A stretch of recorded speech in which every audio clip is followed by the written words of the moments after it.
राष्ट्रियताको पहरेदारी, जनाधिकारको पक्षमा खबरदारी। न्युज नेपाल टेलिभिजनको संवादमूलक कार्यक्रम शैक्षिक बहसमा सम्पूर्ण दर्शक महानुभावहरुमा हार्दिक नमस्कार। दर्शकवृन्द, कार्यक्रम शैक्षिक बहसको आजको श्रृङ्खलामा हामीले नियमित श्रृङ्खलामा भन्दा केही पृथक विषयवस्तुमा आज हामी कुराकानी गर्नेछौँ। विशेष गरी नेपाल पूर्वीय दर्शन, अध्यात्म, संस्कृति, धर्मको केन्द्रबिन्दु भनेर समेत चिन्ने गरिन्छ। परापूर्व कालदेखि यहाँ पूर्वीय दर्शनसँग सम्बन्धित आफ्नै खालका मूल्य, मान्यता, इतिहास छन्, जोडिएका छन् र पछिल्लो समय हेर्दाखेरि विशेष गरी शिक्षासँग सम्बन्धित रहेर कुरा गर्दा, चाहे त्यो विद्यालय तहमा अध्ययन गरेका विद्यार्थीहरू हुन् अथवा देश अथवा विदेशका प्रतिष्ठित विश्वविद्यालयमा अध्ययन गरिसकेका युवा जमात पुरानो समयभन्दा जति पछाडि गयो, शिक्षित छ, व्यक्ति शिक्षित छ, परिवार शिक्षित छ, समाज शिक्षित छ, तर स्वयं व्यक्तिमा, परिवारमा, समाजमा र सिङ्गो देशमा एउटा नैराश्यताको अवस्था पनि हामीले देख्न सकिन्छ। यो पछिल्लो समय व्याप्त अझ बढ्दै गइराखेको छ। आफूमा भइराखेको ज्ञान कुन रूपमा, कहाँबाट, कसरी आर्जन गर्ने भन्ने स्वयं व्यक्तिलाई समेत थाहा छैन र त्यसको खोजीमा भौतारी राखेको पनि छ। हुन त नेपाल आफैमा आराध्य देव भगवान पशुपतिनाथको देश, भगवान गौतम बुद्धको देश, सगरमाथाको देश भनेर चिनिन्छ। तर हामीसँग जे छ हामी त्यो खोज्दै भौतारी राखेको अवस्था विद्यमान छ। आज हामी नेपालको पूर्वीय संस्कृति, पाश्चात्य दर्शन संस्कृतिले प्रभाव पारेको विषय, यिनै विषयहरूमा केन्द्रित रहेर कुराकानी गर्नेछौँ। यसको लागि मैले अतिथिको रूपमा निम्त्याएको छु झन्डै 2 दर्जनभन्दा बढी स्मृति, कृति, विभिन्न खालका लेखहरू सम्पादन गरिसकेको अनुभव भएको व्यक्तित्व, प्रधान सम्पादकको जिम्मेवारी सम्हालिसकेको व्यक्तित्व र उहाँ आफैमा लेखक, साधक। लेखनको कुरा गर्दाखेरि 2067 सालमा उहाँले के ईश्वर छ भन्ने कृति आफैले रचना गर्नुभएको छ। त्यसै गरी साधनाको अनन्त यात्रा डाक्टर स्वामी प्रपन्नाचार्य, धर्मभित्रको विज्ञान र पछिल्लो समय शिवलिङ्गभित्रको विज्ञान, यी असाध्यै महत्त्वपूर्ण र पूर्वीय दर्शन र अहिलेको आधुनिक विज्ञानलाई समेत चुनौती दिने गरी यी खालका पुस्तकहरूको समेत रचना गर्नुभएको छ। हरिप्रसाद सोडारी सर आउनुहोस् कार्यक्रममा, उहाँलाई स्वागत गरौँ। कार्यक्रममा स्वागत छ। हस्, धेरै धेरै धन्यवाद। आराम हुनुहुन्छ? ठिक छु। यो मैले हुन त यो कार्यक्रम आफैमा शैक्षिक बहस, पृष्ठभूमिमा केही शिक्षाको विषयहरू पनि जोडेँ। यो वास्तवमा यहाँको बुझाइमा, यहाँको अनुभवले यो माटोसँग जति नजिक रहेर, जति निकट रहेर, जति सामिप्यतामा रहेर यहाँले काम गरिराख्नु भएको छ नि, यहाँको बुझाइमा शिक्षा भनेको के हो? पहिला कुरा ज्ञान र सिपको संयुक्त स्वरूप नै शिक्षा हो जस्तो लाग्छ। या विद्या सा विमुक्तय, अथवा जहाँ विद्या छ अथवा ज्ञान छ अथवा त्यस्तो प्रकारको शिक्षा हुनुपर्ने हामीसँग त्यो शिक्षा भएन। अर्को सिपमूलक शिक्षा भएन। अर्को हेर्दा माटो र मौलिकतालाई हाम्रो शिक्षाले जोड्न सकेन। सगरमाथाको बारेमा चिन्तन बच्चाहरू जब अस्ट्रेलिया र अमेरिका पुग्छन्, मेरो देशमा त सगरमाथा रहेछ भन्ने बुझाइको अवस्थामा पुग्यौँ। मुन्धुम, त्रिपिटक र वेद हाम्रो सम्पत्ति रहेछ भन्ने कुरा अस्ट्रेलिया र क्यानाडा पुगेपछि बुझ्यौँ। यस्तो खालको शिक्षाले हामीलाई धेरै पछाडि पार्यो। अर्को कुरा चाहिँ हाम्रो प्राचीनता र त्यो प्राचीन कुरा जो अहिले पनि उत्तिकै उपयोगी छ, त्यसले अहिले हाम्रो गौरव, महिमा बढाएको छ। हाम्रो युवाहरूलाई वायु बनाएर, युवाको उल्टो हुन्छ वायु, अब युवालाई हुर्र उडाएर कुनैलाई अस्ट्रेलिया, कुनैलाई खाडी मुलुक, कुनैलाई पश्चिमाको विभिन्न ठाउँमा पुर्याउने अवस्था जुन आएको छ, त्यो युवालाई युवा बनाइराख्ने हाम्रो शिक्षा जुन थियो, त्यो कुराबाट हामी पूर्ण रूपमा विमुख भयौँ। र अहिलेको बुझाइ के भयो भने हाम्रो शिक्षा भनेको रूढिवादी, हाम्रो शिक्षा भनेको जङ्गलमा एउटा लामो दारी पालेको, पहेँलो कपाल फुलेको, जटाधारीको नियन्त्रणमा अथवा उनको कडा अनुशासनमा मात्रै पढाइ हुन्छ भन्ने प्राचीन कालको त्यो विद्यालाई जुन व्याख्या गरियो, त्यसले गर्दा हाम्रो विद्याबाट विद्यार्थीहरू अथवा विद्यार्थी भन्दा पनि म चाहिँ हाम्रो शिक्षाले शिष्य र छात्र उत्पादन जुन गर्थ्यो, विद्यार्थी उत्पादन गर्थेन। शिष्य र छात्र उत्पादन गर्न छोडेर अहिले विद्यार्थी उत्पादन गरेको छ। र यो शिक्षाले वास्तवमा विद्यार्थी उत्पादन गर्ने होइन, हामीले भुल्यौँ कि छात्र र शिष्य उत्पादन गर्न छोडियो। यो दुर्भाग्यको कुरा छ। हाम्रो देशमा शिक्षामा राज्यले खर्बौँ लगानी गरेको छ, प्रत्येक वर्ष लगानी गर्छ। निजी क्षेत्रको खर्बौँ लगानी छ। यति ठुलो रकम प्रत्येक वर्ष शिक्षामा लगानी भइरहँदा विद्यालयमा, विश्वविद्यालयमा हामीले जुन शिक्षा प्रदान गरिराखेका छौँ, जुन शिक्षा हामीले प्राप्त गरिराखेका छौँ, यहाँले जुन हिसाबले भन्नुभयो नि, हाम्रो देश माटो सुहाउँदो छैन, हामी गलत बाटोमा छौँ भन्ने हो। विद्याको अर्थ, पहिलाको विद्यालयको अर्थ के थियो? विद्या प्लस आलय थियो। विद्याको घर जुन छ त्यही विद्यालय थियो। अब त्यो नरहेर विद्या प्लस लय, विद्याको नाश जुन हुन्छ त्यही नै विद्यालयको यस्तो अर्थ निकाल्नुपर्ने अवस्था भयो। यदि त्यो विद्याले चाहिँ हाम्रो माटोलाई बुझेको भए, हाम्रो मौलिकतालाई बुझेको भए, हाम्रो जडीबुटीलाई चिनेको भए, हाम्रो खोला नालालाई पहिचान गर्न सकेको भए, यहाँका वनस्पतिहरूलाई सदुपयोग गर्न जानेको भए, अहिलेको आम युवा चाहनालाई उसले सम्बोधन गर्न खोजेको भए, 17-18 वर्षका कलिला केटाकेटीहरू अहिले विभिन्न देशमा पढ्ने बहानाले त्यहाँ कमाउँदै र जीवन समर्पण गर्नुपर्ने अवस्था अवश्य पनि हुन्थेन। यसलाई हामीले के हेरौँ भने मात्रात्मक रूपमा कति लगानी भयो भन्ने विषयलाई भन्दा पनि गुणात्मक रूपमा हामीले के दिन सकियो भन्ने विषयलाई हामीले हेर्न छोड्यौँ। यो समय सापेक्ष अहिलेको आधुनिक विश्व, सूचना प्रविधिको युग, यो सुहाउँदो शिक्षा भनेर सरकारले, राज्यले अथवा यो क्षेत्रमा जानकार व्यक्तिहरूले भनिरहँदाखेरि हामी कतै विचलित भएको हो। पहिला कुरा चाहिँ यो कुरा हाम्रै विद्यामा थियो, हाम्रै शास्त्रमा थियो, हाम्रै त्रिपिटकमा थियो, हाम्रै मुन्दुममा थियो, हाम्रै वेदमा थियो, उपनिषदमा थियो। यो हाम्रै शिक्षा जुन यसलाई युगानुकूल प्रयोग गर्न सकेको भए, जस्तै हामी के चर्चा गर्छौँ भने पाशुपतास्त्रको कुरा गर्छौँ, वायव्यास्त्रको कुरा गर्छौँ, ती हतियार कसरी बनाउन सक्छौँ भन्ने बारेमा हाम्रै भूमिमा चिन्तन भइदिएको भए, लक्ष्मण रेखाको हामी चिन्तन गर्छौँ, वाल्मिकीले त्यो चिन्तन लिएर आए, त्यो कुरा चाहिँ हामीले प्रयोग गर्न सकेको भए, त्यति बेलाका यानहरूको प्रयोग गर्न सकेको भए, अथवा चिकित्साको क्षेत्रमा हेर्ने हो भने एउटाको टाउको अर्कोको टाउकोमा जोड्ने विद्या हाम्रैमा थियो, मरिसकेका मानिसहरूलाई बचाउने विद्या हामीमै थियो। यसलाई हामीले युगानुकूल प्रयोग गर्न सकेको भएदेखि अहिले त्यसलाई केवल पुराणको भाषामा मात्रै पढिन्छ, कार्यक्रममा आयोजना गरिन्छ। यहाँले भनेको कुरा त दन्ते कथा जस्तो लाग्छ नि। हामीले सैद्धान्तिक हिसाबले पढ्यौँ, तर व्यावहारिक रूपमा त हामी यसमा अगाडि बढ्न सकेनौँ, प्रयोग गर्न सकेनौँ। जुन शिक्षा, जुन ज्ञान प्रयोग गर्न सकिँदैन, यो ज्ञान थियो भन्नुको कुनै तुक उपलब्धि हुन्छ? त्यसले एउटा फाइदा चाहिँ के गर्छ भने तत्काल त यसले केही फाइदा दिँदैन, तर भोलि यो काम भइरहँदाखेरिमा, जसरी राइट दाजुभाइले जहाज उडाइरहँदाखेरिमा हामी कुबेरको यानलाई सम्झ्यौँ, अहिले विभिन्न बमहरू अथवा रकेटहरू यिनीहरू बनिरहँदाखेरिमा चाहिँ हामी पाशुपतास्त्र र दिव्यास्त्रको बारेमा, महाभारतका युद्धमा प्रयोग गरेका यन्त्रहरूको बारेमा चर्चा गर्न थाल्यौँ। जब पश्चिमा विज्ञानले औषधिको क्षेत्रमा यति कायपलट गर्यो, तब लक्ष्मण बेहोस भइसकेको लक्ष्मणलाई बचाउने जडीबुटी हाम्रै नेपालमा पनि थियो भनेर जोड्यौँ। तर दुर्भाग्य के भइदियो भने यसलाई कथानीको रूपमा मात्रै ल्याइयो, प्रयोगमा ल्याइएन। यो चाहिँ सरकारको पनि उत्तिकै कमजोरी हो, धार्मिक गुरुको पनि उत्तिकै कमजोरी हो। हामी शैक्षिक क्षेत्रमा लागेका अथवा सांस्कृतिक क्षेत्रमा लागेका मानिसहरूले पनि यसलाई कथाको रूपमा भन्दा नि व्यवहारको रूपमा ल्याउनु पर्ने थियो। त्यो क्षेत्रमा हामी चुकेको हो। तर यो इतिहासले भोलि कुनै कालखण्डमा जब नेपालमा सरकार बन्छ, जब नेपालमा एउटा स्थायी रूपमा म केही गर्न सक्छु भनेर एउटा जागरण आउँछ, त्यति बेला फेरि त्यो हाम्रो मौलिकताप्रति, हाम्रो इतिहासप्रति, हाम्रो पुर्खाको त्याग, तपस्या र बलिदान अथवा पसिनाको कदरप्रति चाहिँ फेरि युवा पुस्ताहरू अवश्य फर्कन्छन्।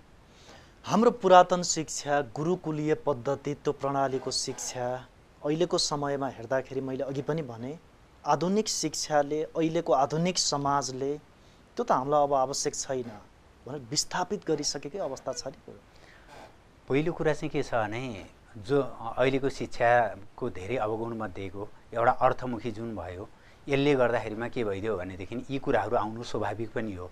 नत्र भने अहिले पनि तपाईँले हेर्नुहुन्छ भने कयौँ हजार विद्यार्थीहरू जसको स्कुल पढ्ने हैसियत छैन, जसको क्याम्पस पढ्ने हैसियत छैन, त्यो त फेरि गुरुकुलले नै पढाएर उत्पादन त गरेको छ। जसलाई राज्यले, जसलाई समाजले, जसलाई परिवारले पढाउन सकेको छैन, त्यसलाई त एउटा जोगीले भिक्षाटन गरेर पढाइराखेको छ, बाटो देखाइराखेको छ, खाना लाउनको सबै प्रबन्ध त गरिराखेको छ नि।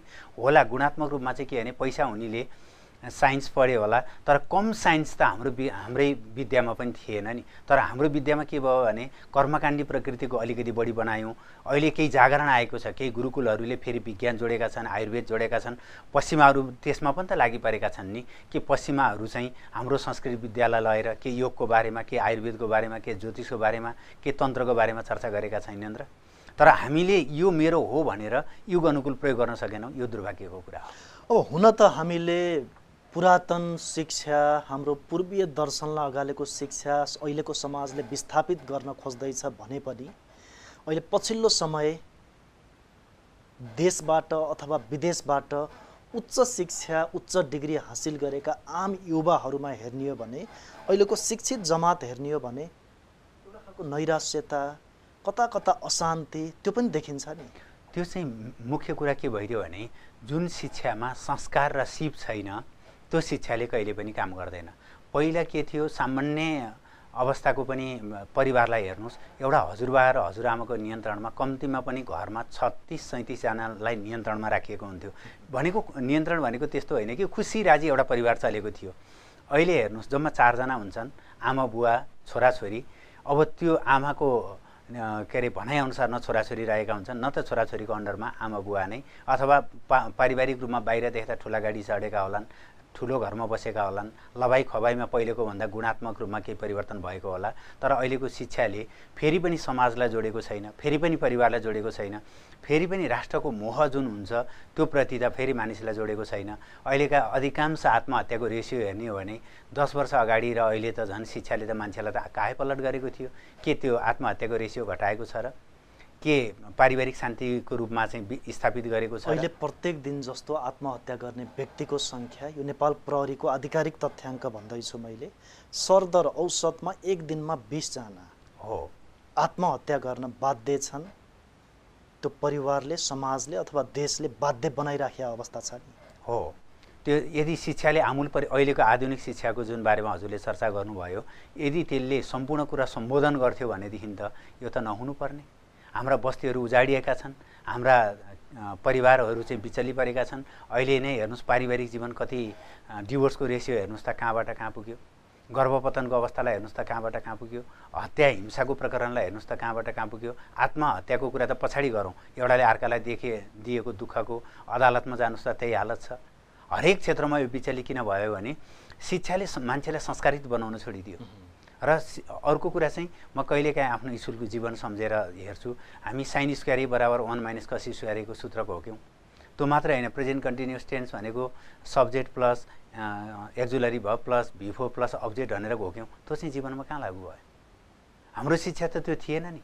यदि त्यो मौलिकतालाई हामीले जगेर्ना गर्न सकेको भए, त्यो जगेर्नाको एउटा पक्ष मात्रै, सरकारलाई मात्रै दोष नदिउँ, त्यो समाजले, परिवारले, समुदायले, सम्प्रदायले त्यसलाई संरक्षण गर्न सकेको भएदेखि त अहिले हामी विज्ञानमा पनि परनिर्भर हुनु पर्थेन।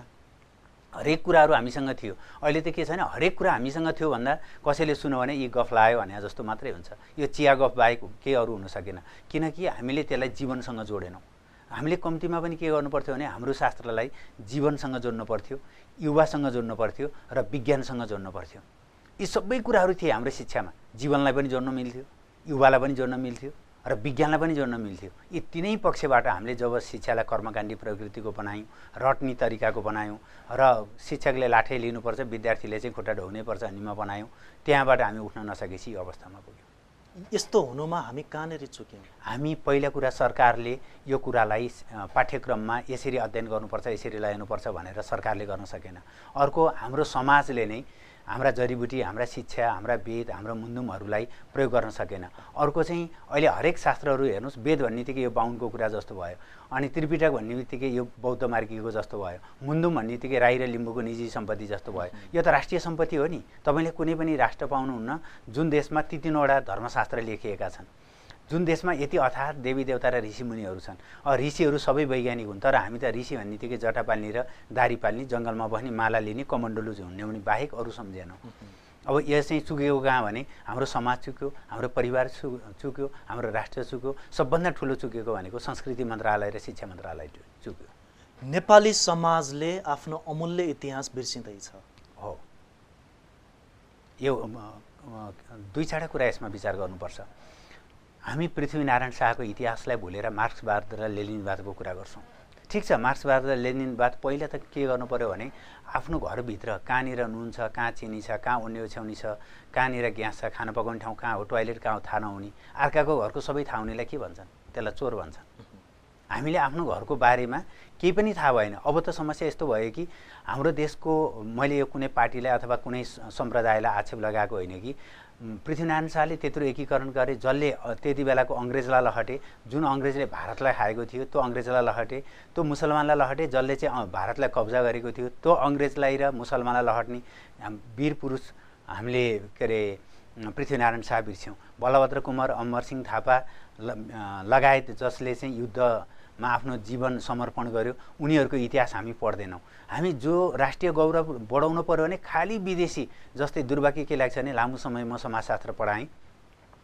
हाम्रा वाल्मिकी र दमौलीमा जन्मेका वेदव्यासले लेखेका महाभारत र वाल्मिकीले लेखेको रामायणमा समाजको कति राम्रो चित्रण छ। पछि जन्मिएका यहाँका विभिन्न विद्वान ऋषिमुनिहरूको सामाजिक चित्रण त्यत्रो छ। तर 1800 समथिङमा जन्मेको अगस्ट कोम्तेलाई हामी फादर अफ सोसियोलोजी भनेर मैले पढाएँ। मलाई साह्रै चित्त दुख्थ्यो, किनभने हेरोडोटसलाई फादर अफ हिस्ट्री भनेर पढियो। हेरोडोटसका 100 पुस्ता अगाडिका पुर्खा जन्मनुभन्दा धेरै पहिला नै हाम्रो यहाँ यो भूमिमा चाहिँ वेद उपनिषद लेखिएका थिए, मुन्दुम त्रिपिटकहरू लिपिबद्ध गरिएका थिए। तर हामीले कहिल्यै पनि यो बारेमा चर्चा गरेनौँ। पश्चिमाले जे घोकाइदियो हामीले त्यही नै पढ्यौँ।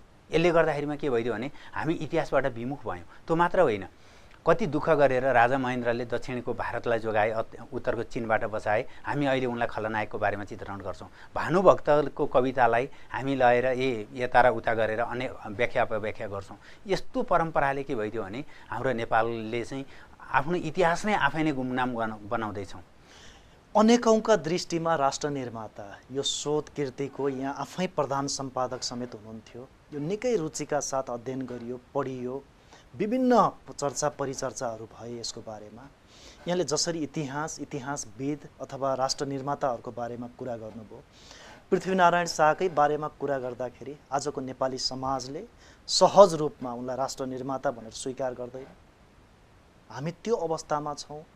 कहाँनेरि दोषी रह्यो नेपाली समाज? पहिलो कुरा हामीले के याद गर्नुपर्छ भने यदि त्यो नेपाली हो भने तीनजना व्यक्तिलाई कहिले पनि बिर्सन हुँदैन। एउटा गौतम बुद्ध, अर्को पृथ्वीनारायण शाह र आज अर्को राजा महेन्द्र। यी तीनजनालाई बिर्सने र यिनीहरूमाथि दुत्कार्ने, मलाई लाग्छ त्यसको जिनभित्र कि नेपालीपन छैन, कि त्यो नेपालमा जन्मिएन, कि त्यसका पुर्खा नेपाली होइनन्। पहिलो कुरा त हामीले के गर्यौँ भने शाहकाल हुँदैमा शाहकालका राजाहरूले पनि यो कुरालाई आफ्ना वंशजप्रति गौरव गर्नुपर्थ्यो। अर्को कुरा चाहिँ हाम्रो पाठ्यक्रममा पृथ्वीनारायण शाहलाई ज्ञानेन्द्र राजाको दृष्टिले हेर्ने काम गरियो। हामीले ज्ञानेन्द्रलाई ज्ञानेन्द्रकै दृष्टिले हेर्नुपर्छ, बहादुर शाहलाई बहादुर शाहकै दृष्टिले हेर्नुपर्छ, रणबहादुरलाई रणबहादुरकै दृष्टिले हेर्नुपर्छ र पृथ्वीनारायण शाहलाई पृथ्वीनारायण शाहकै दृष्टिले हेर्नुपर्छ। पृथ्वीनारायण शाहलाई कसैको मामा, कसैको काका, कसैको पुर्खाको रूपमा तुलना गर्न हुँदैन। र पृथ्वीनारायण शाहको योगदानलाई भुलियो भनेदेखि हामी नेपालमा बस्न सक्दैन र नेपाली हुँ भन्न पाइँदैन। किनकि उनले नेतृत्व नलिएको भएदेखि अहिले यो हुन्थेन। 2007 सालपछि क्रान्ति गर्ने, सत्ता परिवर्तन गर्नेको यत्रो चर्चा, त्यो सत्तालाई जुन भूमिले टिकाइदिइराखेको छ त्यो आधार भूमिलाई बिर्सिँदाखेरिमा त्योभन्दा ठुलो कृतज्ञता के हुन्छ? हामी बिपी पनि सम्झौँ, मनमोहन पनि सम्झौँ, अथवा अरू को कसलाई सम्झाउनु पर्ने उनीहरूको योगदान पनि सम्झौँ, चार शहीदलाई पनि सम्झौँ। तर चार शहीदलाई सम्झाउनुपर्छ भन्दैमा हामीले चाहिँ नालापानीमा युद्ध गरेका अथवा खलङ्गामा युद्ध गरेकालाई चाहिँ दुत्कार्न मिल्छ? अथवा ज्ञानेन्द्र र पारसले गल्ती गरे भन्दैमा अथवा उनीहरूको पुर्खा हुनु भन्दैमा पृथ्वीनारायण शाहलाई गाली गर्न मिल्दैन। त्यो कारणले गर्दा मैले दरबारको 1 रुपियाँ पनि नलिकन, अझ एउटा प्रष्ट भाषामा भन्यौँ, मेरा प्रातः स्मरणीय गुरुदेव डाक्टर स्वामी प्रपन्नाचार्य हुँदाखेरिसम्म पनि तपाईँले एउटा पत्रिका दरबारलाई दिनुभयो भनेदेखि धन्यवाद भनेर त्यहाँबाट कुनै धन्यवादको पत्र आउँथ्यो। यो कार्यक्रम हेर्ने जुनसुकै राजावादी हुन् अथवा जसले हेरे पनि प्रष्ट रूपमा उनीहरूलाई पनि उनीहरूको पनि कानमा पुगोस् र धेरैले आक्षेप पनि लाउने गर्छन्। मैले दरबार र राजावादीसँग 1 रुपियाँ पनि लिएको छैन। यो मेरो निजी खर्चले मैले कलेक्सन गरेर बनाएको हो। यो बनाउनको कारण के हो भने पृथ्वीनारायण शाहको जब शालिगहरू ढालिन थाल्यो, ठिक छ पृथ्वीनारायण शाह खलनायक रहेछन्, तथापि हामीले वंशजलाई, हाम्रो भविष्यका सन्ततिहरूलाई देखाउन पृथ्वीनारायण शाह खलनायक नै हो, किनकि उसले नेपाल एकीकरण गर्यो। त्यो भएर यो जस्तो मूर्खको शालिग यस्तो थियो भनेर नि शालिग तोड्न पाइँदैन। तर गुरु, यहाँनिर इतिहास मेट्ने कुरामा हाम्रो पुरातन संस्कृति त्यो शिक्षालाई अहिले जुन आधुनिक शिक्षाले विस्थापित गर्न खोज्दैछ गरिराखेका छ भनेर हामीले चर्चा परिचर्चा गर्दैछौँ। 200 वर्षभन्दा बढी वर्ष लामो शासन नेपालमा राजाहरूले गरे, शाहवंशीय शासनकाल। त्योभन्दा पछाडि अहिलेको 70-75 वर्ष अरू विभिन्न खालका व्यवस्था आए। 2030 को दशकसम्म अथवा भनौँ न अझ 46-47 भन्दा अगाडिसम्म राजाले नै प्रत्यक्ष शासन गरेको देश। यहाँले जुन हिसाबले भन्दै हुनुहुन्छ नि इतिहास मेट्ने काम, पुरानो हाम्रो शिक्षा पद्धतिलाई मेटेर आधुनिक शिक्षा पद्धति अँगाल्ने काम, यसको लागि त उहाँहरू नै मुख्य भूमिकामा देखिन्छ नि। पहिलो कुरा प्रातः स्मरणीय योगी नारायणनाथ महाराजले 2028 सालको शिक्षालाई बाँदरे शिक्षा भन्नुभएको थियो। पहिलो कुरा चाहिँ के हुन्छ भने व्यक्ति एउटैले सबै काम गर्ने होइन रहेछ। 2028 सालको शिक्षा थियो शासनको नेतृत्वमा राजा महेन्द्र नै थिए। उनले नै नयाँ शिक्षा लागू गरेका हुन्, अहिले त्यो प्रशस्ति पाइहालिन्छ। अनि त्यही बेलामा नारायणनाथ महाराजले भन्नुभएको थियो यो बाँदरे शिक्षा हो र बाँदरले न त आफ्नो घर बनाउँछ न त अर्काको घरलाई यसले संरक्षण गर्छ। अन्ततोगत त्यही भयो। तर यसको अर्थ के होइन भने मैले कुनै राजा विशेषलाई, म कुनै राजा विशेषको पृष्ठपोषक होइन र म कुनै पार्टीको मान्छे पनि होइन, त्यो भएर मैले त्यो बारेमा बोल्नु हुँदैन र मलाई बोल्ने इच्छा पनि छैन। तर कुरा के भनेदेखि पहिलो कुरा राजा महेन्द्रले गल्ती गरे त 28 सालको शिक्षा ल्याए। त्यो भने राजा महेन्द्रले ल्याएको जुन व्यवस्था थियो त्यो व्यवस्था त पछि ढल्यो।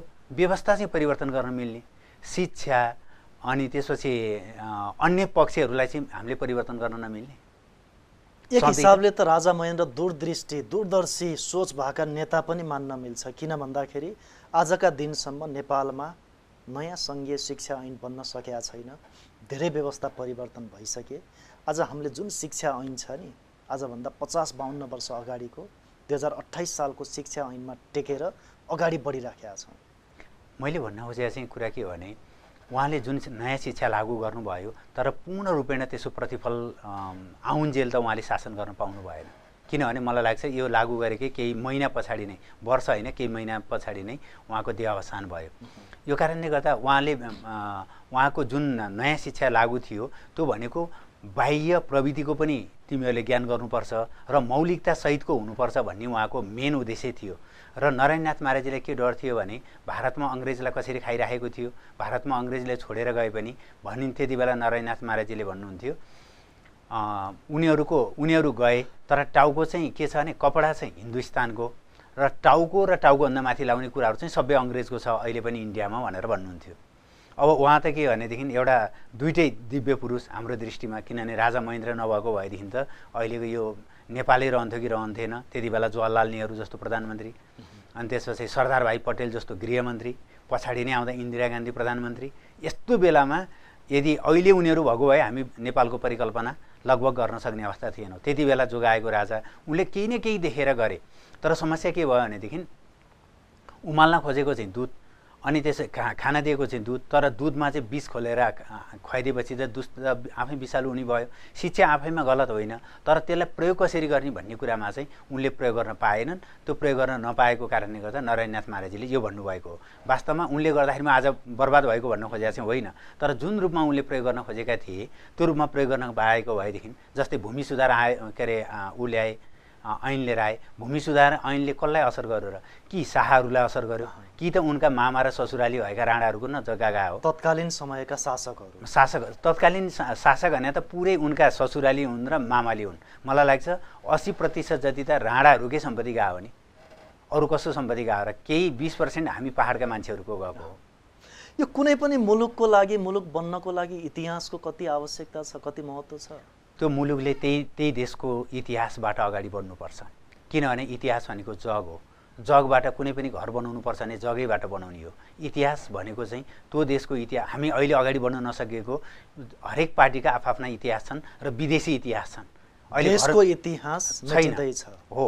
अहिले किनभने राजनीतिक चिन्तनमा तपाईँले देख्नुहुन्छ काङ्ग्रेस पार्टीमा जानुहोस् उनीहरूको आफ्नो एउटा चिन्तन छ, माओवादीमा जानुहोस् उनीहरूको आफ्नो चिन्तन छ, त्यहाँ पृथ्वी चिन्तन छ र त्यहाँ बहादुर शाहको चिन्तन छ र त्यहाँ गौतम बुद्धको चिन्तन छ र त्यहाँ त कुनै पनि चिन्तन छैन। यहाँले इतिहासमा पनि निकै दखल राख्नुहुन्छ, तर दुर्भाग्य भनौँ यदि यो देशको लागि कुनै पनि मुलुक बन्नको लागि इतिहास आवश्यकता छ, महत्त्व छ भने नेपालको सबैभन्दा पुरानो विश्वविद्यालय त्रिभुवन विश्वविद्यालय, त्यहाँ इतिहास विभागमा हेर्नुभयो भने त्यहाँ विद्यार्थी पाइँदैनन् गुरु आजका दिनमा, देख्नु भएको छ नि? हो हो, त्यो चाहिँ म पनि इतिहास नै पढौँ भनेर मलाई लाग्छ 58, 59, 60, 61तिर म पनि त्यहाँ मास्टर गरौँ भनेर इतिहासमै गएको थिएँ।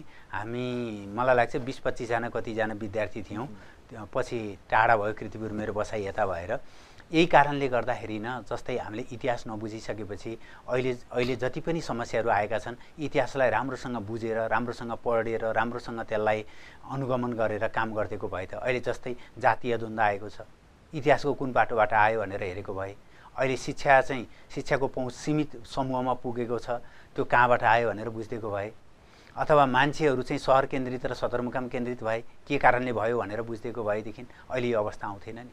इतिहास त हरेक क्षेत्र, तपाईँ जुनसुकै विषय पढ्नुहोस् न, इतिहास त हेरिन्छ नि फेरि पनि, होइन र? चाहे पत्रकारिताको हेर्नुहोस्, चाहे विज्ञानको हेर्नुहोस्, चाहे समाजशास्त्रको हेर्नुहोस्, हरेकको इतिहास हेरिन्छ नि। हामीले इतिहासको त्यो पानाहरू नपल्टाइदिँदा र हामी चाहिँ के गर्छौँ भने विदेशी इतिहास पल्टाएर नेपालको विकास गर्न खोज्दाखेरिमा र नेपाललाई त्यो शिक्षा लागू गरिदिएको कारणले गर्दा हाम्रो हालत यो भयो। यदि नेपालको इतिहास पढेर शिक्षा पद्धति अथवा शिक्षा प्रणाली त्यो अनुसार अगाडि बढ्दा भए यी विद्यार्थी यहीँ हुन्थे नि।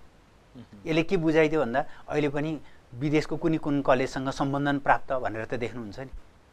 त्यसले त के गर्दैन नि, हुम्ला र जुम्लाको स्याउसँग सम्बन्धित के अरे विद्यार्थीहरू उत्पादन गर्ने अथवा शिलाजित खोज्ने। शिक्षाले सगरमाथा चिन्दैन, पशुपतिनाथ चिन्दैन, बुद्ध जन्मेको जन्मथलो लुम्बिनी चिन्दैन। हो, त्यो मात्रै नभएर हाम्रो माटोलाई कसरी, कुन माटोमा के गर्नुपर्छ बुझ्दैन, कहाँको जलाशय बिजुली उत्पादन गर्ने, कुन माछा पालन गर्ने, कुन झरना बनाउने, कुनलाई चाहिँ केमा प्रयोग गर्ने त्यो बुझ्दैन। यहाँका जडीबुटीहरू कुन चाहिँ के अरे कुन रोगको लागि उपचार हुन्छ भन्ने बारेमा बुझ्दैन। यो शिक्षाले त केही पनि नचिन्ने भयो नि। हामी त खालि पश्चिमाको शिक्षा लिएका छौँ र हाम्रो यहाँ चाहिँ त्यो के अरे प्रयोग गर्ने ठाउँ छैन। नभइसकेपछि विदेशीको अर्को उपाय के हुन्छ? यो शासन सत्ताको नेतृत्वमा रहनेहरू, अझ विशेष गरी नेपालका मूलधारका राजनीतिक दलको नेतृत्व, नीति निर्माताहरू जति पनि छन् नि, हामीले अहिले चर्चा गरेका विषयमा इतिहासको पाटोमा पूर्वीय दर्शन, जुन हाम्रो माटो सुहाउँदो शिक्षा प्रणाली, त्यो व्यवस्था, त्यो ज्ञान उनीहरू जानकार छैनन्।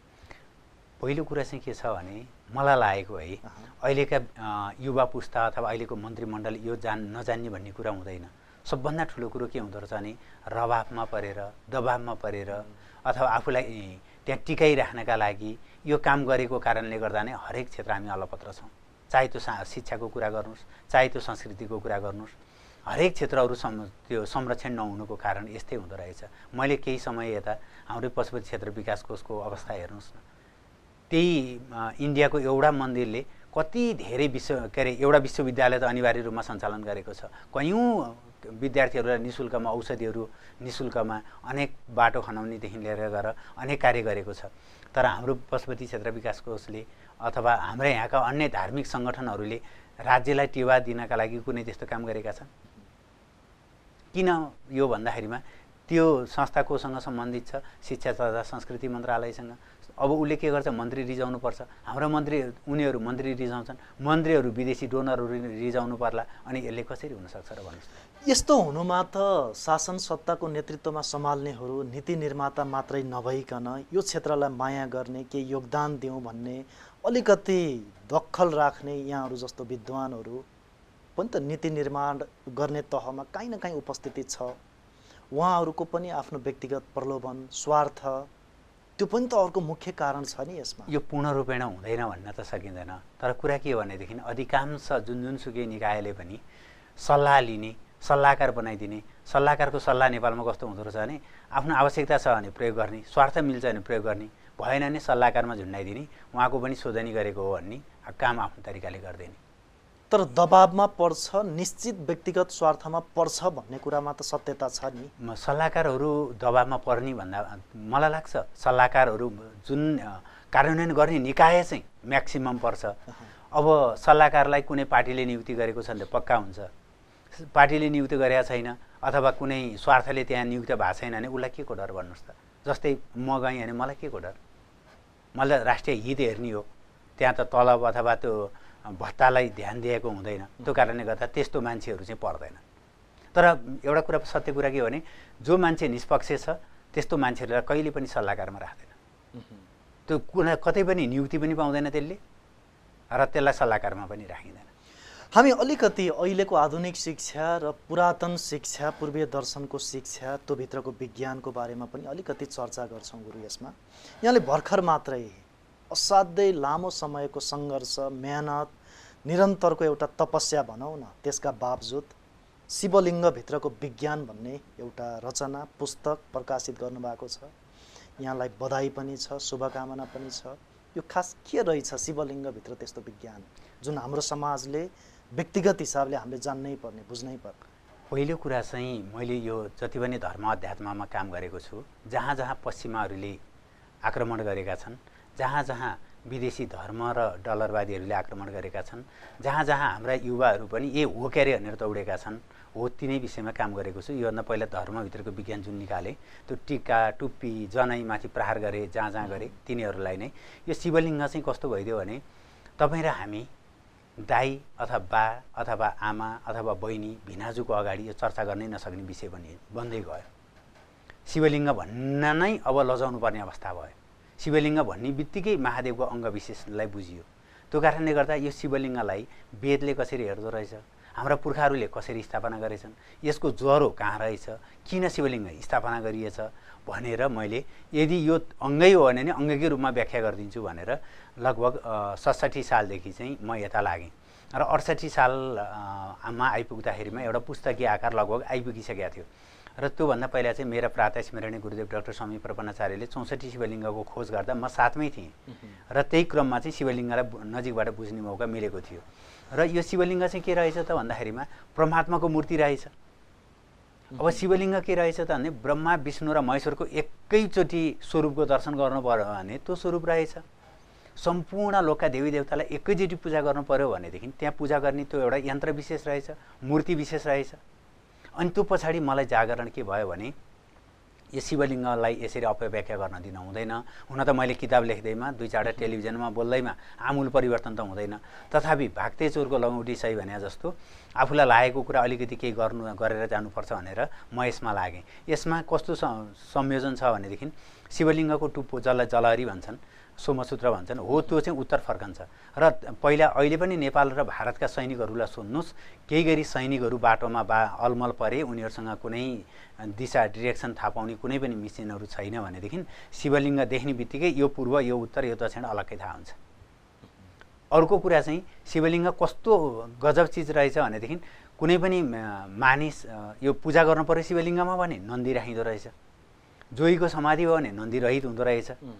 अनि त्यसपछि तपाईँलाई विष्णु मात्रै पूजा गर्नु पर्यो भने यो सजिलो, तपाईँले सबै देवी देवता, हाम्रो मानव जीवन यति छोटो छ, त्यहाँमाथि नि हामीलाई असाध्यै धेरै बाहना छ, पूजा गर्न भ्याउँदिनँ, राति अबेर आउँछु, समय छोटो छ, अनेक बाहना छ। त्यो बाहनाबाजीमा सम्पूर्ण देवता त पूजा गर्न पाउँदैन। यहाँनेरि अहिलेको समाज जुन हिसाबले विज्ञान प्रविधिको चरम उत्कर्षमा पुगिराखेका छ नि, तीव्र गतिमा अगाडि बढिराखेका छ नि, यहाँले यस्ता खालका कृतिहरू आफूले तपस्या गरेर रचना गर्नुभएको छ। अहिले विज्ञान प्रविधिको यो युगमा यस्ता खालका शास्त्र, यी खालका रचना, यो विज्ञान, यसको तारतम्यता के हो? पहिलो कुरा चाहिँ अहिलेका युवाहरूलाई यो चाहिने कुरा के हो भने कुनै पनि ऊर्जा नभइकन अथवा कुनै पनि शक्ति नभइकन कुनै पनि काम गर्न सकिँदैन। शिवलिङ्ग चाहिँ यस्तो मूर्ति हो जसलाई जमिन मुनि पनि गाडेको हुन्छ, जमिनमा पनि छाएको हुन्छ र जमिन माथि पनि हुन्छ। तपाईँलाई सबै ऊर्जा दिने एउटा केन्द्र भने चाहिँ शिवलिङ्ग हो। अब प्रश्न आउँछ के भनेदेखि म साइन्सको विद्यार्थी, मास्टर गर्दैछु साइन्समा, कुनै विषय पढ्न आएन, त्यसो भने शिवलिङ्ग अगाडि राख्दैमा पढ्दैमा हुन्छ त? अहिलेको आउने प्रश्न त यस्तै हुन्। पहिलो कुरा हामीले शिवलिङ्गलाई विधिवत रूपमा स्थापना गर्न सक्यो भनेदेखि यसले पहिलाको ब्रह्माण्डीय खगोलीय ज्ञान अथवा भूगोलको खगोलको अन्तरिक्षको जुन ज्ञान दिन्छ त्यो ज्ञानलाई सहज बनाइदिने एउटा अनौठो मूर्ति भनेको अथवा अनौठो यन्त्र भनौँ, म चाहिँ यसलाई मूर्ति भन्दा नि यन्त्र भन्छु, त्यो यन्त्र भनेको चाहिँ शिवलिङ्ग हो। तपाईँले यस्तो मूर्ति दुनियाँमा कहीँ पनि पाउनुहुन्न। मूर्ति तपाईँले सधैँ जमिनमाथि मात्रै राखेको पाउनुहुन्छ, तर शिवलिङ्गलाई याद गर्नुहोस् त, जमिन मुनि पनि गाडेको छ। तर यसको सबै ऊर्जा लिने एउटा मेन केन्द्र भनेको यो हो। पृथ्वीनारायण शाहको पालासम्म पनि विदेशीलाई प्राप्त गर्नका विजय प्राप्त गर्नका लागि उनले धेरै ठाउँमा यस्तै अद्भुत मूर्तिको प्रयोग गरेका छन्। अहिले चाहिँ के भइदियो भनेदेखि हामी मूर्तिबाट केही दैवी शक्ति आउँछ अरे, मूर्ति ढोगेर केही हुन्छ अरे भन्नु नै हाँस्छ। तथापि अहिले पनि हेर्नुहोस्, राष्ट्रमा केही हुनुभन्दा पहिला भीमेश्वरमा पसिना त आएकै छ त, अथवा काभ्रे पलाञ्चोको भगवतीमा पसिना आएकै छ त। हो त्यो लेभलको मूर्ति हुने हो भनेदेखि हामीले धेरै कुराहरू गर्न सक्छौँ जुन विज्ञानले गर्न सक्दैन। हामी आधुनिकतामा जति अगाडि बढे पनि यो खालको शिक्षा आजका दिनमा पनि यो समाजलाई आवश्यकता छ भन्ने हो।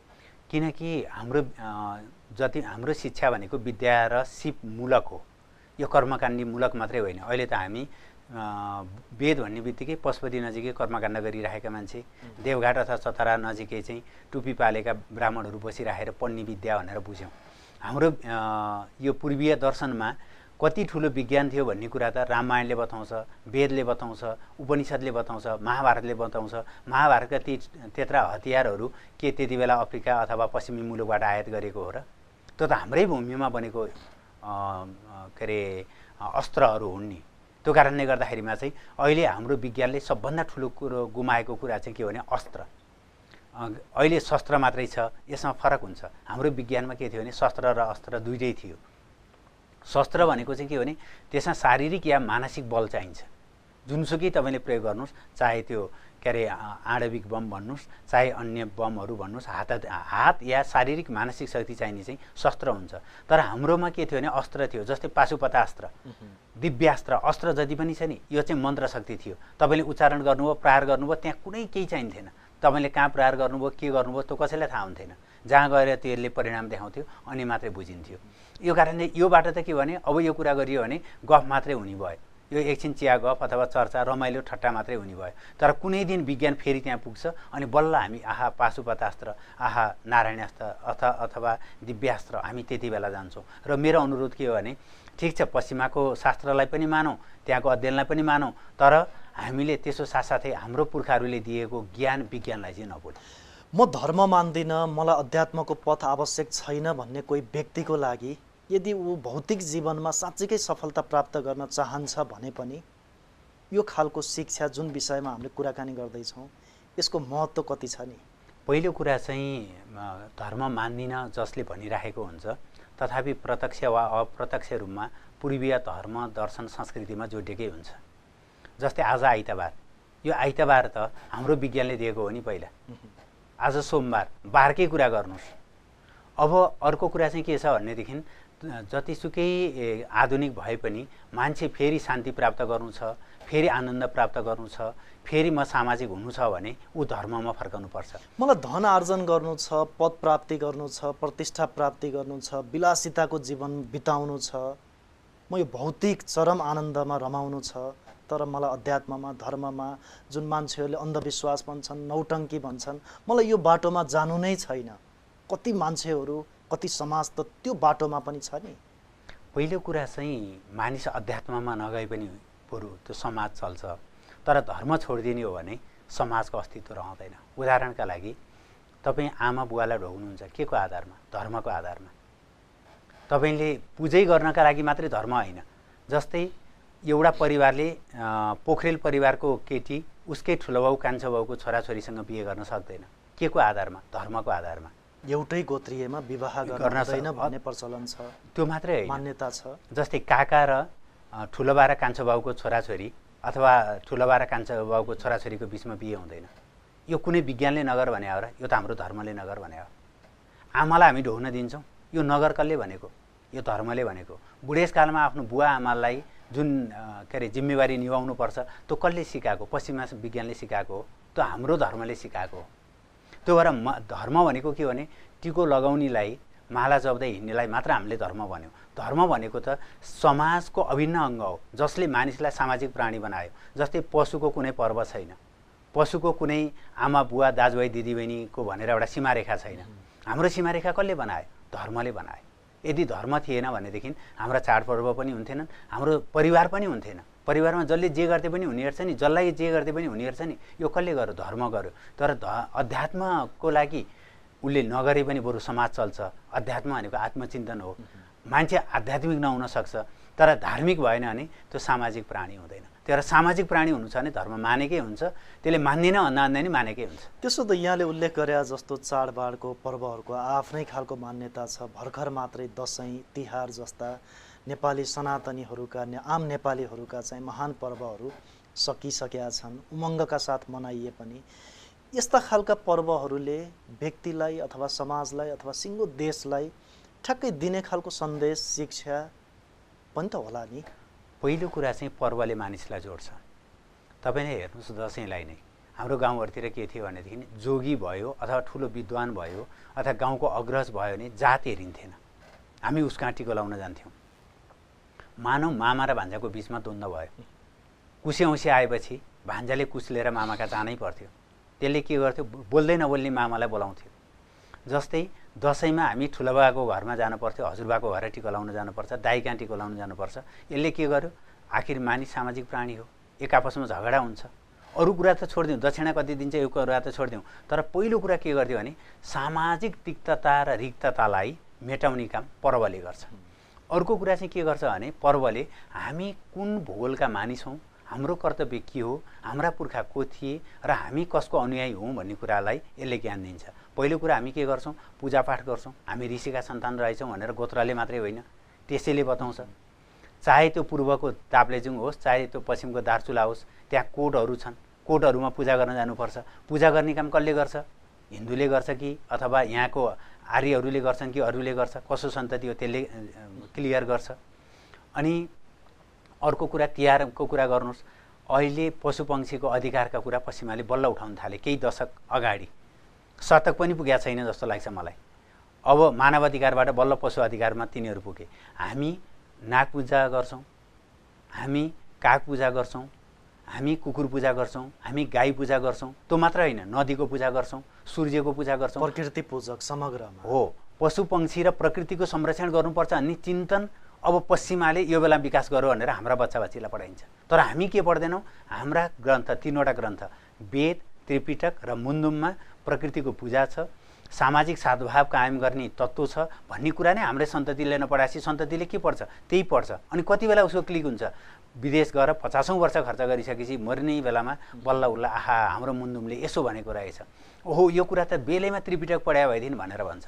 यस कारणले गर्दा हाम्रा शास्त्रले र हाम्रा पर्वहरूले हामीलाई जोड्ने काम गर्छ, हामीलाई सामाजिक बनाउने काम गर्छ र हामीलाई पुर्खाप्रति धन्यवाद दिने एउटा अवसर जुराउँछ। जस्तै श्राद्ध गर्छौँ, श्राद्धले के गरेको, अग्रजप्रति। जस्तै हामीले थर कहाँबाट पायौँ, बुवा आमाबाट, विशेष बुवा हजुरबाबाट। गोत्र कहाँबाट पायौँ, त्यहीँबाट पायौँ। पैतृक सम्पत्ति कहाँ पायौँ, त्यहीँबाट पायौँ। सानामा कसले ताते ताते गरेर हिँडायो, तिनीहरूले। अब अहिले चाहिँ हामी श्राद्ध गर्दैनौँ, किनभनेदेखि अब हामी आधुनिक भयौँ। त्यो भएर सबैतिर कृतज्ञता दिने र सामाजिक प्राणी बन्ने एउटा अवसर हो पर्व। यस्ता खालका चाडबाड पर्व, यो खालको साधना, ज्ञान, धर्म, अध्यात्म अहिलेको पुस्ताले, अहिलेको युवा वर्गले भनौँ न, अझ विशेष गरी त्यो चाहे देशमा अध्ययन गर्दै गरेको होस् अथवा विदेशमा अध्ययन गर्दै गरेको होस्, यिनीहरूले सिक्नुपर्छ, अनुसरण गर्नुपर्छ भन्ने कुरामा दुई मत छैन हो। यसलाई दुई तरिकाले हामीले सिकाउनुपर्छ। पहिला पारिवारिक पृष्ठभूमिबाट हामी के गर्छौँ भने एसएलसी दिनभन्दा पहिला नै यसले पढेर भ्या छैन, यसले होमवर्क सकेका छैन, यसको परीक्षा आयो, यसको यो विधा छ, आज खेलोस् भनेर उसलाई टिको लगाउने कुरा र देउतालाई ढोग्ने कुराबाट हामीले वञ्चित गर्थ्यौँ। अनि त्यस पछाडि ऊ पाठ्यक्रम के पढ्छ, विदेशी राइटरहरूको अथवा विदेशी योद्धाहरूको अथवा विदेशी विभिन्न व्यक्तिहरूको उसले जीवनी पढ्छ। उसले के पढ्दैन, मोतीराम भट्ट पढ्दैन, उसले फल्गुनन्द महागुरु पढ्दैन, उसले तामाङ बाबा पढ्दैन, विदेशी पढ्छ। अनि त्यसपछि घर र पाठ्यक्रममा नभएपछि यो सबभन्दा बढी दुर्भाग्य भयो। अर्को, राष्ट्रिय रूपमा यो चिन्ता लिनुपर्ने हो, यो शिक्षा तथा संस्कृति मन्त्रालयले यो जिम्मा लिनुपर्ने हो। किनकि हरेक तह पार गर्दै गर्दाखेरिमा यदि त्यो नेवार कम्युनिटी, अहिले बल्ल त्यो नयाँ जागरण आएको छ, यदि नेवार समुदायको छ भने नेवारको कुरा किन, मह पूजाको बारेमा अब उसले गुगल हेर्नुपर्ने भयो। उसले बुवा आमाले सानैमा सिकाइदिएन, उसले जान्ने हो। छठ पूजाको बारेमा अब हामीले गुगल हेर्नुपर्ने भयो। यस्तो अवस्था नआउनका लागि परिवार र शिक्षासँग सम्बन्धित कुराले जोड्न सक्यौँ भनेदेखि यो विकराल अवस्था आउने थिएन। हामी यो श्रृङ्खलाको अन्तिममा छौँ। जानुभन्दा अगाडि यहाँ आफै पनि ज्योतिषमा निकै दखल राख्नुहुन्छ। यो श्रृङ्खला हेर्ने चाहे त्यो विद्यार्थी होस् अथवा आम मानिस, यहाँसँग मैले ज्योतिषको प्रश्न गरिनँ भने उहाँहरूमाथि अन्याय पनि हुन्छ। अहिले नजिकबाट पूर्वीय दर्शन जस्तो यहाँहरू आफैहरू लाग्नु भएको छ, त्यसमा एउटा तपस्या नै गर्नुभएको छ भन्छु मैले। पूर्वीय दर्शनलाई नजिकबाट निहालेको व्यक्ति होस् अथवा पश्चिमा शिक्षालाई अथवा अहिलेको विज्ञान प्रविधिलाई निकटमा रहेर काम गरिराखेको वैज्ञानिक नै किन नबनौँ। उहाँहरूको एउटा ठुलो भ्रम छ ज्योतिषप्रति। यो भ्रम हो, यो मिथ्या हो, यो ठगको खेती हो, विभिन्न खालका आरोप लगाउँछन् नि। छोटोमा यहाँले के भन्नुहुन्छ? पहिलो कुरा चाहिँ हामीले ज्योतिषलाई धर्मको रूपमा लियौँ। ज्योतिष विज्ञान हो। कति बजेर कति मिनटमा कहाँ कुन खालको ग्रहण लाग्छ भनेर ज्योतिष मलाई तपाईँले 1 घन्टा दिनुभयो भने म 500 वर्ष पछाडि कति बजेर कति मिनटमा कुन ठाउँमा खग्रास ग्रहण लाग्छ, खण्डग्रास ग्रहण लाग्छ पत्ता लगाइदिन्छु। अरू त के हामीले पात्रो अथवा पञ्चाङ्ग 1 वर्ष अगाडि नै प्रकाशित गरेको हुन्छ। त्यो बेलामा नै यति बजेर यति मिनटमा ग्रहण लाग्छ भनेको कुरा पुगिराखेकै छ त। अहिले त्यो नपुगेको भए छुट्टै कुरा। तर समस्या के छ भनेदेखि ज्योतिष पढेर गर्ने भन्दा पनि नपढिकन गरिदिनेको सङ्ख्या, जीवनयापनका लागि गरिदिने सङ्ख्या बढी भइदिएको कारणले गर्दा यस्तो भएको हो। र ज्योतिष भनेको विज्ञान हो, यो धर्म होइन, यो प्राचीन विज्ञान हो। यो आकाशीय पिण्डले कति बेला कहाँ असर पार्छ भनेर गरिने अध्ययन हो। जस्तै पूर्णिमाको दिनमा यति गते पूर्णिमा पर्छ भने दिन पूर्वी आकाशमा हेर्नुहोस् पूर्णिमा नै हुन्छ, पुरा फुल मुन नै देख्नुहुन्छ। यो बेलामा औँसी हुन्छ भने बेलामा आकाशमा हेर्नुहोस्, त्यो बेलामा चन्द्रमा सानो नै हुन्छ। पश्चिम आकाशबाट, पश्चिम क्षितिजबाट सूर्य अस्ताउँदै गर्दा पूर्वी क्षितिजबाट चन्द्रमा उदाउँदै गरे हुन्छ। यो कारणले गर्दाखेरिमा चाहिँ ज्योतिष भनेको ठग्ने विद्या होइन, हामीले नजानेको हाम्रो दुर्भाग्यको विद्या बन्न गयो। यो बडो दुःखद कुरा हो। असाध्यै महत्त्वपूर्ण समय दिनुभयो। हामी यावत विषय छन्, प्रत्येक विषय हरेक श्रृङ्खलाको लागि महत्त्वपूर्ण छन्। विषय पुग्ने विषयवस्तुहरू छन्। हामी अर्को श्रृङ्खलामा अर्को कार्यक्रममा चर्चा गर्छौँ। यहाँलाई धेरै धेरै धन्यवाद। हस्, यो मौका दिनुभयो पूर्वीय शिक्षाको बारेमा, हाम्रो समाजको बारेमा, संस्कृतिको बारेमा बोल्नका लागि हजुरलाई र यो टेलिभिजनलाई विशेष धन्यवाद। हस्, नमस्कार। दर्शकवृन्द, कार्यक्रम शैक्षिक बहसको आजको श्रृङ्खलाको निर्धारित समय सकिसकेको छ। आगामी श्रृङ्खलामा नयाँ विषयवस्तुमा नयाँ अतिथिको साथमा हामी पुनः भेट्नेछौँ। राष्ट्रियताको पहरेदारी, जनाधिकारको पक्षमा खबरदारी हेर्दै गर्नुहोला न्युज नेपाल टेलिभिजन। नमस्कार।